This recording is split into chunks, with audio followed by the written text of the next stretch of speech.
All right, so my name is Angela Genscher, and I'm a Silver Premier.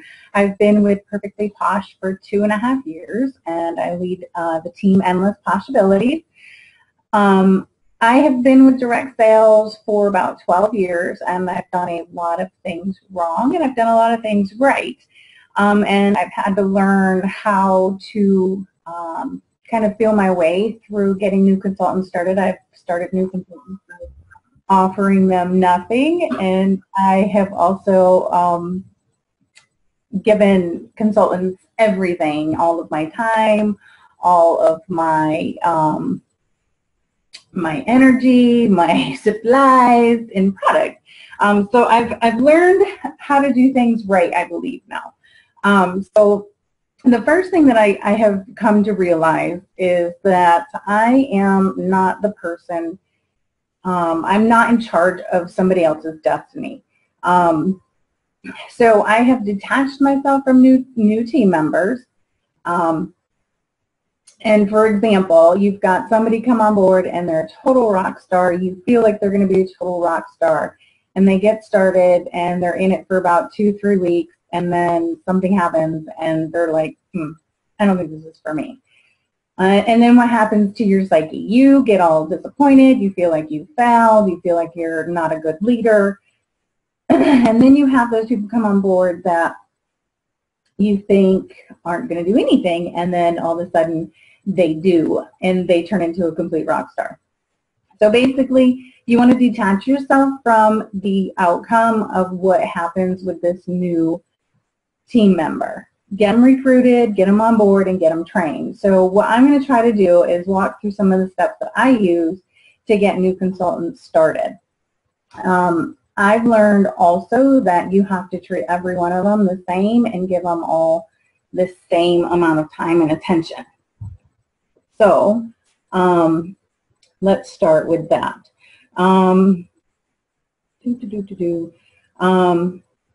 And always remember that whatever your new team member does is not a judgment on who you are as a leader or how you are as a leader. Always remember that you can lead a horse to water, but you can never ever make them drink, unless you're Shauna and have a knife. But anyways, moving on. So give everyone the same tools and let them decide if this is something that they want to do.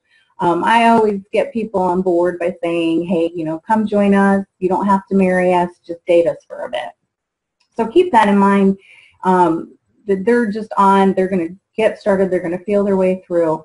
But now you're going to give them the tools. So these are some of the tools that I do and use and have recently just started using. And these are real simple steps. You probably already do them. But I also have a sheet that I am working on putting together for everybody, and I'll throw it out on Sharing Posh. And I also have 2 tic-tac-toes. Rhonda Edwards had helped me put them together. And I thought they were really neat, but I never used them until about 2 weeks ago. But you want to put the ball in their court, and that's what these tic-tac-toes do. So let's see. So what you want to do is you want to get connected to them. Most of the people that I have recruited have been on Facebook. If they're not on Facebook, then I do really try to keep up with them through phone conversations and text. So I get them added to our team page. I do have a company page, but I do not add them to that because I know it's very overwhelming. So I just add them to the team page. I make sure that they can get into the Posh Box, the virtual office, and the Posh portal. I make sure that they get started in the academy, and that's all working for them. And at that time is when I'll go over their props, because the props in the academy go hand in hand. I also let them know that their kit is coming in 3 to 5 business days, and so to get their launch party started. You want to get them thinking about their launch party, getting that in the books. And what I've been finding is that the faster that they do their launch party, the faster they get started, and the less amount of time that they have those naysayers come in and tell them, no, you can't do this. They already have that date set. They're running with it. So have them, and on the tic-tac-toe, I believe, that I have, it states to set their launch party and send that information to you. So again, that's putting the ball in their court. So I share the prompt details, and I really, really, really, really focus on that 200. I don't focus too much on the 5 and the 1,000 and 1,500. I just really focus on that 200 right out the door. Take baby steps. A lot of people who are new to direct sales, you know, it can be scary to go out and do 500. For most of us, it probably isn't, but you have to put yourself in their shoes. So this isn't, you have to just take yourself totally out of the equation. Okay, so the tic-tac-toe has all that on there, and like I said, I will share that on Sharing Posh. There are 2 tic-tac-toes. It's the first 30 days, and then the second one is 30 through 90 days. Okay, so throughout chatting with them, I do find out what kind of support they have. Are they getting it from their spouse or their family? What does their support system think? Do they think that it's something that they hold on a second. Okay. Do they think, is the spouse supporting? Is the family supporting? I know my last recruit, she'd asked me a ton of questions, and that really right there is an indication of whether this new recruit is going to be active, is if they ask a lot of questions. But then again, I say that, and I've got some people that have asked a lot of questions, and they've fallen off the face of the earth. But answer those questions as, you know, as short as possible. But find out what their spouse thinks. If their spouse is kind of a naysayer and they're like, well, you know, he's not real sure, you know, this is something that I should be doing, you know, because we've got that stigma. The thing that I've been finding, and something that you guys can use, is that I have never, ever seen so much spousal support in a direct sales company that I have with Posh. You'll see it on Sharing Posh. You'll see it everywhere where spouses are jumping on board.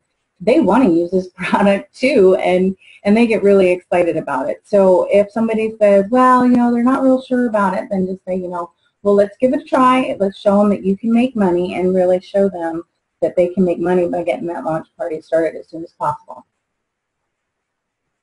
Okay, then I ask them, and this is all in the form that I'm going to put together for everybody so that you can have a checklist. And then I ask them how many hours they can commit to working Posh during the week. Then I ask what steps will they take to get their business started. Basically, that's, you know, reaching out to their people, inviting them to the launch party, getting them to book parties with them, and getting them to join them. Ask them their why. I'm trying to figure out what that sound was in the background, and it's my son playing his French horn. Okay, so that makes sense. Okay, so at least it's not a bird that Darlene had flying through the house. Okay, so what steps will they take to get their business started? Ask them their why, and this is huge because you can go back to this later on if they start hemming and hawing and saying, oh my gosh, this isn't working for me. And take them back to their why. Why did you join Posh, and what are your goals? Start out with a monthly dollar amount. You know, is there a bill that you would like to pay? Is there you know, would you like to pay your electric bill for $200-300 a month? Would you like to pay your car bill? You know, that can be up to, you know, $300, $500, $600, and show them how they can do that with their sales. And the last thing that I do ask them is, what kind of support would you like from me? And all of my recruits that are on this call are probably like, you should never ask me that. But this is what I'm going to start asking people, is what kind of support they would like to get from me. Whether it be, you know, just kudos. Do you want me to reach out to you and reach out to you on Facebook and see how you're doing? What does that look like from her end, her or his end? And then provide that support. There was something that I was thinking about and it totally left my brain. What are your goals? Support. All right, maybe it'll come back to me later. Okay, and this is something huge that finally stuck in my head, because for years, the only thing I ever saw as a sponsor, and I'm sorry if any of you are this person, but those Mary Kay consultants and those leaders that really push their people, get your sales in. Did you get your sales in? Are you getting your sales in? Did you put any sales in? I'm not that kind of person, and I could never be. So I kind of let my team find their own way, and that wasn't working either. So you have to find that happy medium, and you have to realize that you are not a pushy leader.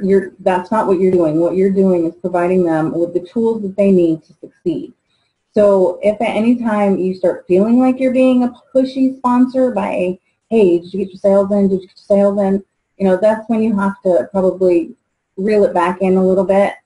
And this is about them. And Posh does make that so very clear that this company is based on what the new consultant coming in wants, whether they want it to be part-time, social, or full-time. So you have to, again, take yourself out of the equation, but provide them with everything that you would have wanted when you started. Let me see, I do believe that might be it. Let me look at my tic-tac-toes and see what I've got in there to give you an idea of what is on my tic-tac-toe. Let's see. So I have on my tic-tac-toe to complete the first 15 days. Again, I really stress that $200 and that tic-tac-toe. This thing on there, and my screen is being wonky. The second thing on there is, let's see, share your 50-name list with your sponsor, those who want to join your team and those who want to host a party. I think this is huge. When I first got started with direct sales, that's what I did. I sat down and I made my list, and I called every one of them, and I invited them to my launch party.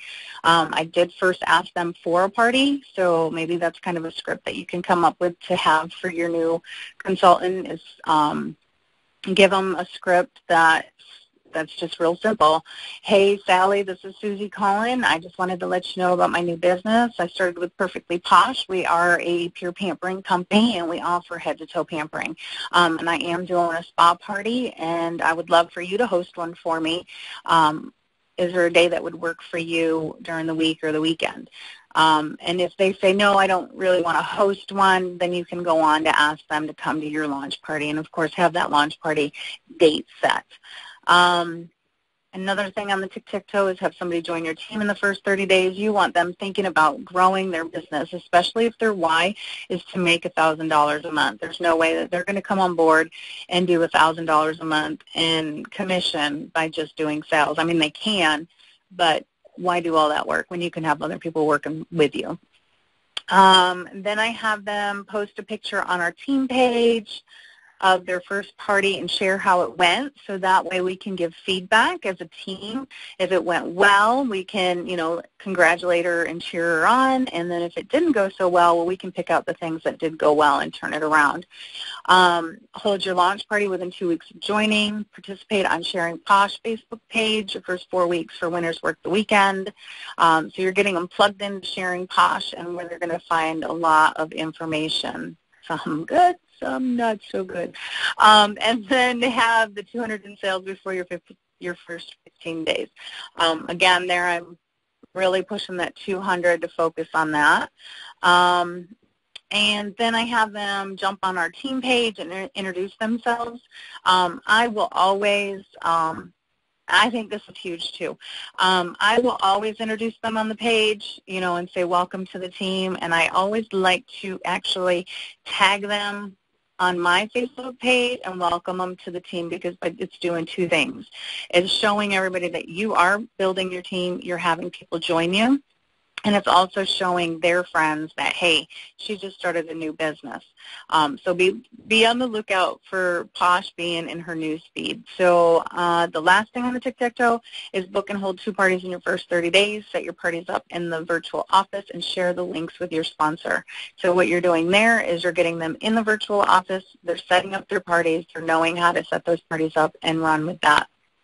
So that was the first tic-tac-toe, and I will, like I said, throw the other one out there on sharing Posh. So if there is any questions, Brian, are you going to take them all off of mute?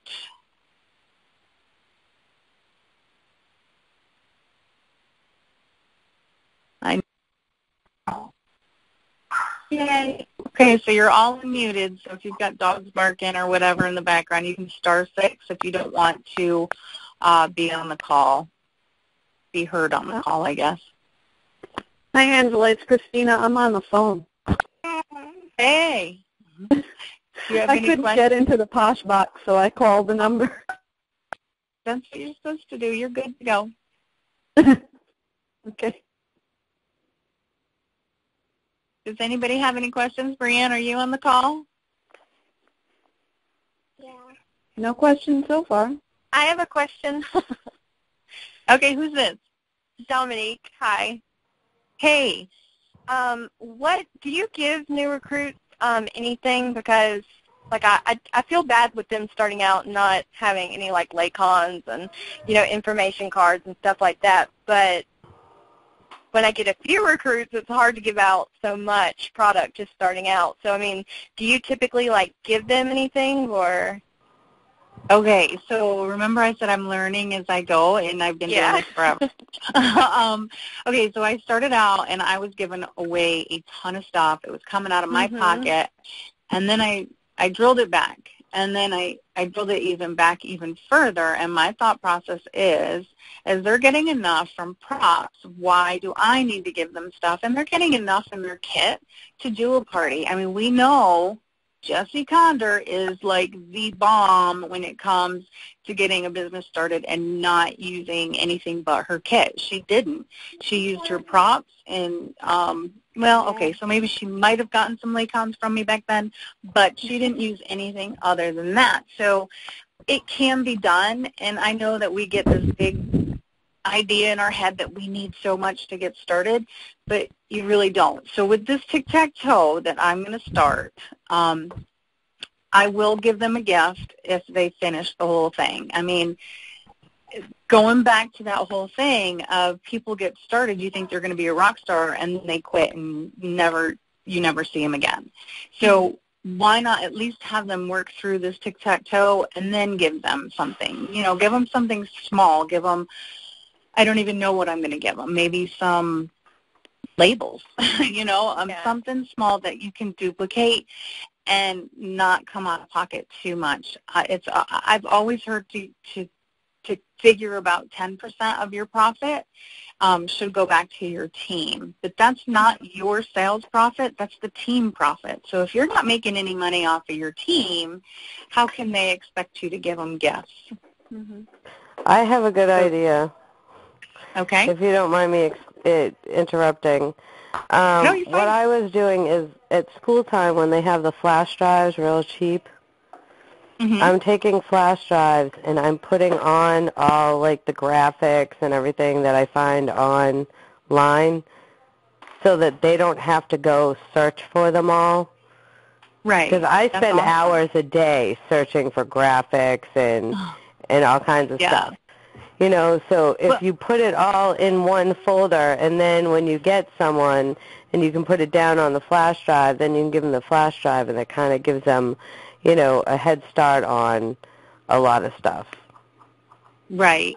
Well, I think that's a great idea, but what's even freer, cheaper, is Dropbox.com. We have a team Dropbox. It's only for our team, and we invite people to the Dropbox. It's just Dropbox.com, so you can keep it free. Nice. Any other questions, comments?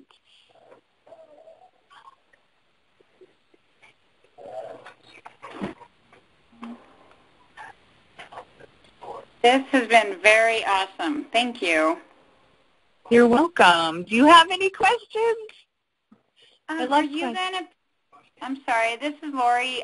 Were you going to put both of your tic-tac-toes and that checklist? Yes. I'll put the tic-tac-toes out there as soon as we get off the phone, unless there's something else I think of and I have to switch it up. But I'll put it on the Sharon Posh in the file so you guys can do whatever you want with it. But it's going to be a PDF, so I don't know if you can change it. I can try to upload like a Word document or a publisher document too. Awesome information. Thank you. You're welcome. Thank you.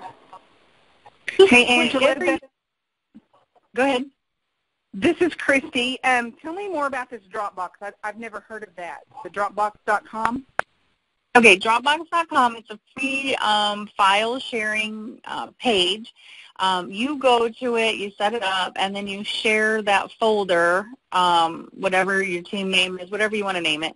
And then whenever new people come on board, they can be added, and then your leaders or whoever's recruiting can add their people. So you don't have to be in control of it. My team are Nazis, so like when we see somebody deleting files, because there is a way to delete files, unfortunately, and a lot of people don't understand it. So I do put a little blurb out there. Hey, if you're going to change a file, don't put it back into the Dropbox because it changes it for everything. But you can go in and look at Dropbox and pretty much read through it and see what you can and cannot do with it. But you can always fix things. If somebody deletes a file or changes a file, you can always change it back. Okay, great. Thank you. Awesome training. You're welcome. Thank you. And what you want to do really is, if some of this is uncomfortable for you, do it piece by piece. You don't have to, and I know there's a lot of people out there that would smack me for saying that, but you have to do what's comfortable for you in your business. And if some of this is not comfortable for you, then don't do it. But be consistent with it so that your team can be consistent with it and they can keep training their team on down.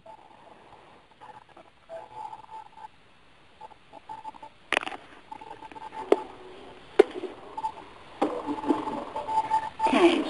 Angela, I really liked how you stressed the detach yourself from the results, because a lot of people get hung up on that and they take it so personal. Yes. And I did for years. I'm like, oh, yeah, I'm such a loser. I can't do anything right. And it's not you. I mean, so many people have so many other different ideas. And, like they say, if this was easy, everybody would be doing it. I have a question. Do you help your new consultants with their launch party?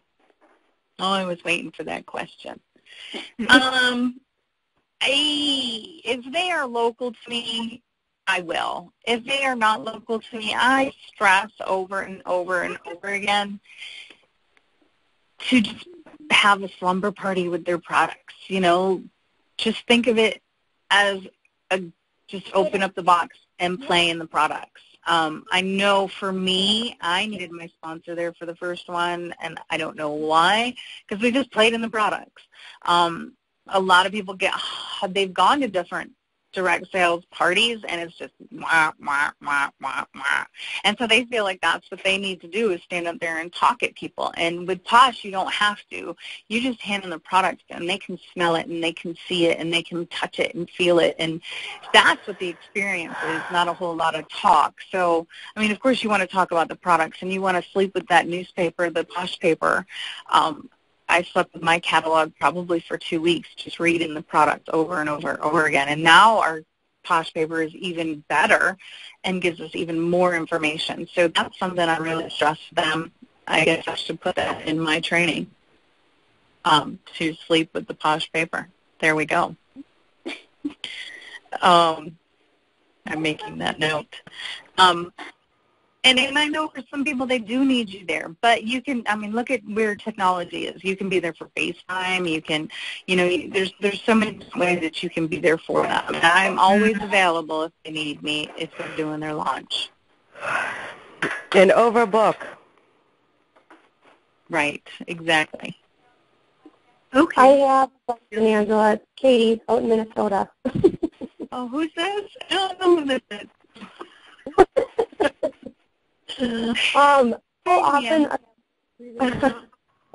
How often are you in contact with your new team members within their first 30, 60, and 90 days? Do you kind of let them lead that or guide that, how often you're in contact with them, or what would you suggest?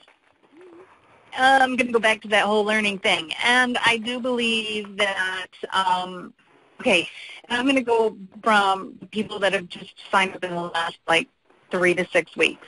They have reached out to me, so I haven't had to do a lot of reaching out to them. But what I would recommend is if you've got somebody that's either quiet, that doesn't ask a lot of questions, reach out to them once a week and have something to talk to them about. Hey, how you doing on your 200 in your first 15 days? How you doing on your plateau? What are some things that you are getting stuck with? If you're getting stuck, do you have your launch party set? How can I help you get your launch party set? Do it that way. I often say, too, that it's like a dance, and I shouldn't probably do that, and I let them lead because they're not the leader. I am. So but if you're coming to me asking me questions, once in a while I'll check back with them and on Facebook and be like, hey, just wanted to check in, see how you were doing. But yeah, if they're not reaching out to you, definitely reach out at least once a week until you see that they're putting in sales. And if they don't put in any sales in the first 30, 60 days, then just walk away. Unfortunately, this is a business. This is our business. This is how we make money. And if you're putting all that effort into somebody who doesn't want to work the business, then you're taking up that space in your brain for somebody who does want to work the business. So set them free.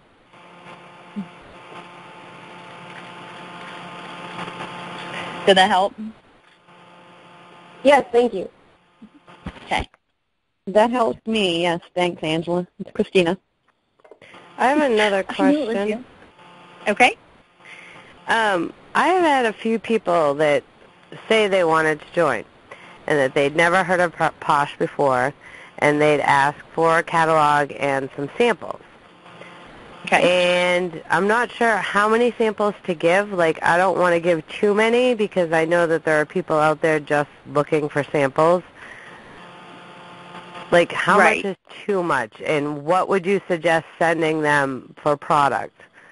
I do 6 products, about 6, and I do a facial, and I do a scrub and a lotion, and my whole intent of sending samples is not to get a sale. My team will tell you this. My whole intention is to get them to sign up, and of course I'll backdoor it, and they don't know that's what I'm doing, but, I'll send them the samples, and I'll be like, hey, how's it going? And always follow up with them. Did you like that? How did you like that? Did you get to try it? What are your thoughts? Let me know what you feel. Let me know what you think. And then if they're like, oh my gosh, I love it. Well, okay, I have to throw this out there because this is my business, and this is exactly what I say. And I'll say, hey, would you like to join me? The kit's $99. You get almost $300 worth of retail in it. You might as well sign up, come join us, and join Posh and get the discount. And then, I will always train them to work the business. Whether they work the business or not is up to them. Right. And this month is the best month to join, and I can't get anyone interested. Well, that is just a numbers game. The more you ask, I had 20 on board last month, and none of them came on board. In the first week this month, I had 3. So it's just a numbers game. Just keep going at it. Keep doing what you're doing. Exactly. I've got a girl on my team right now. Her team is starting to blow up, and I don't even know how many times she was ready to quit, and she just kept going, and it just makes me smile because I knew that she had what it took to make Posh work. but she wasn't having anybody join her either, and it was just very frustrating to her, and we just kept encouraging her, and that's why I really say to get on that team page. And our team page is kind of, it's open, and we don't have a lot of negative Nellies, but we do have people that come on and say, hey, I'm struggling, how do I fix this, and the whole team gets on board and they help. Right. Just keep doing what you're doing. If you're, and again, you don't want to be that pushy person. So I ask 3 times, and if they don't respond with a yes, then I'll move on. Okay, thank you. You're welcome. Do you mind if I make a suggestion with regards to that?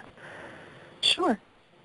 I would start keeping track of what your turnover is, and what I mean by that is just keep at it. Don't be pushy, obviously, but start keeping track about how many times you have to contact them before they come on board.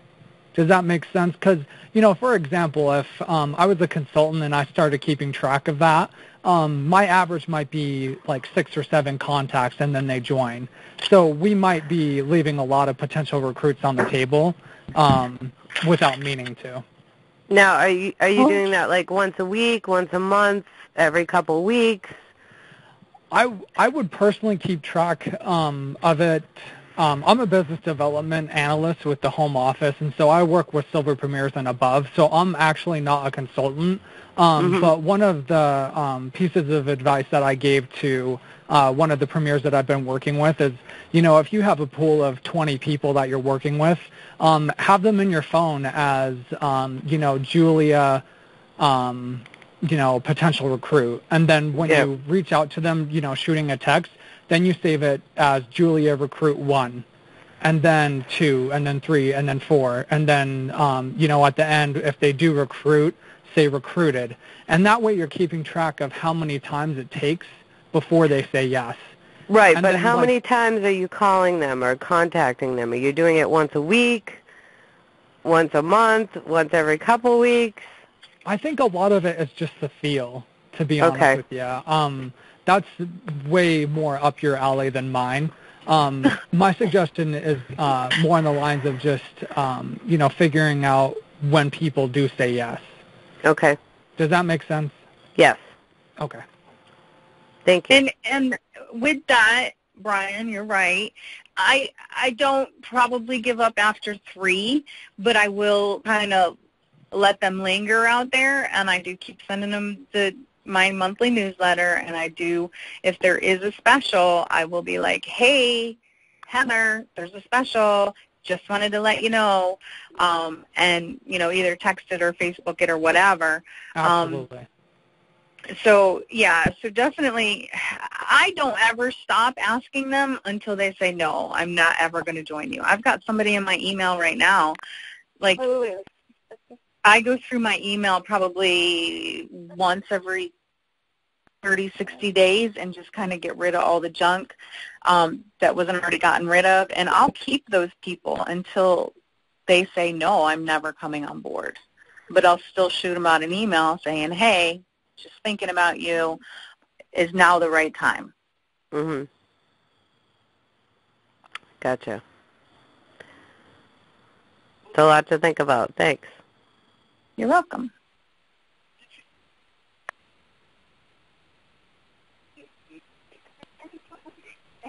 Anything else? It's 8:34.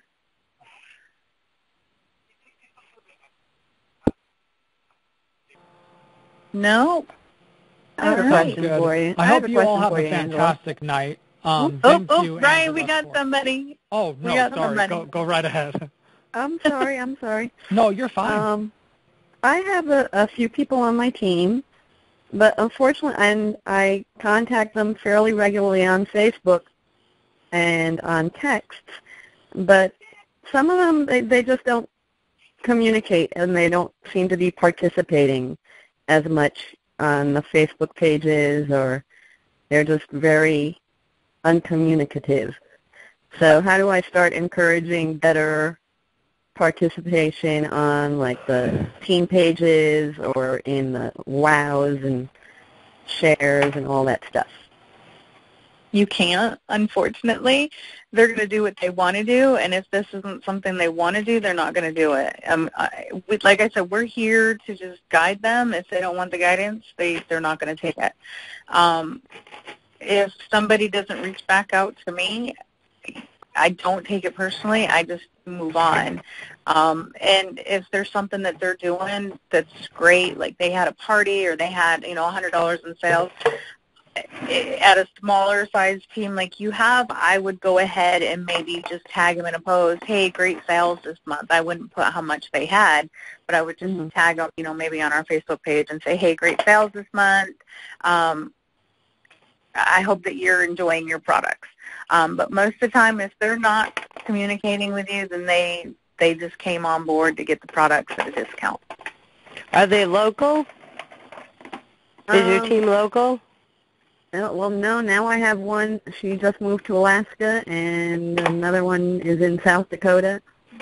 Is there any way you could, like, Skype with them, like a meeting, like every couple months or something, get everyone together, and you guys could talk about, what went good for parties and what went bad for parties and who did what for parties and what kind of games they played? You know what I'm saying? Get everyone involved via Skype or a phone call or something? I could give that a try. I mean, I've tried the group texts and the group Facebook messages and the group email messages, and only one or two would respond. So I don't know how the Skype would work. Yeah, if that would work any better. If you could find a time when everyone was like available, you know what I mean? But you'll never find a time when everybody's available.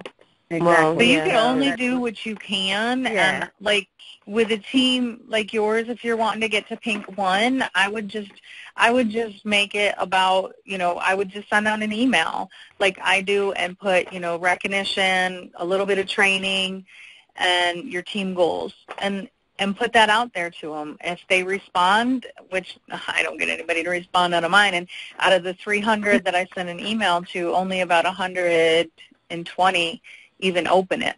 So if that gives you kind of the numbers there, you're not going to have everybody participating. I check my emails just about as often as usual. So. Right? We're different. Yeah.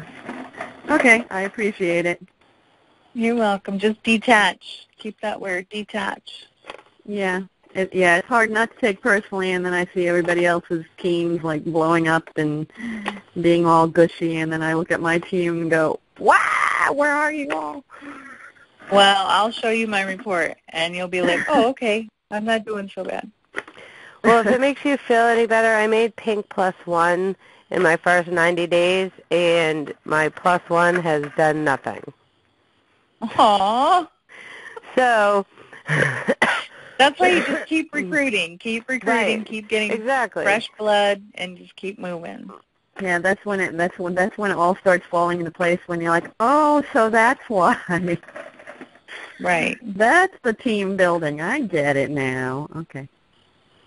Yeah, I'm still hoping to hit Pink +1 eventually, hopefully by the end of October. There's this one really interesting business theory. It's called the 80-20 rule, which means 80% of your people account for 20% of your revenue, and 20% of your people account for 80% of your revenue. So really, like Angela said, it's really just a law of numbers. Mhm. Yeah, I like Angela's hand analogy, her 5-finger. Oh, that was Andrew. Was that Andrew? Oh, sorry. Okay, well, Andrew's analogy that I heard from Angela. Okay. Nice. Are there any other questions? I'm good. Awesome. Sounds good. Thank you for all of your participation. Special thanks to Angela for putting on the Tuesday training for us. Hope you all have a great night, and keep up the great work. We at Home Office really appreciate it. Yay. Thanks. Good night. Thank you, everyone. Good night. Angela. Good night.